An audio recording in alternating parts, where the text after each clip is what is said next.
Les Nantaises et les Nantais vibrent au rythme du monde. Chaque fois qu'un peuple est oppressé, chaque fois qu'un peuple subit un génocide, Nantes se soulève. Et surtout, nous refusons le deux poids deux mesures en ce qui concerne les prises de position de la ville sur les questions internationales. Quand des Ukrainiennes et des Ukrainiens ont fui la guerre et l'invasion russe pour arriver à Nantes, ils ont été très bien accueillis. Et c'est heureux.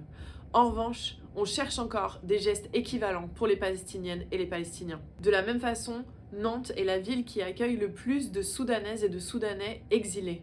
Et malgré l'actualité des massacres, Nantes est restée bien silencieuse. Nous avons la chance de vivre dans une ville qui est composée d'un très grand nombre de communautés de diaspora.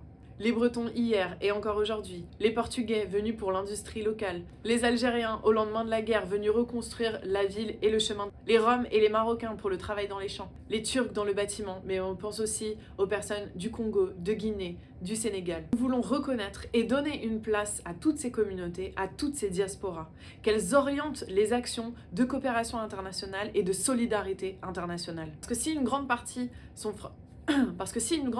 est française, beaucoup vivent ici depuis 10 ans, 20 ans, parfois 30 ans et n'ont toujours pas les mêmes droits que les autres Nantaises et Nantais. C'est pourquoi, en plus de la citoyenneté communale qui donnera un pouvoir concret à travers le Parlement des quartiers, nous voulons aussi créer un conseil des diasporas. Un conseil des diasporas qui pourra décider de projets, d'actions, d'orientation, de solidarité internationale et de coopération. C'est comme ça qu'on construira un internationalisme communal capable de résister à l'international réactionnaire et autoritaire.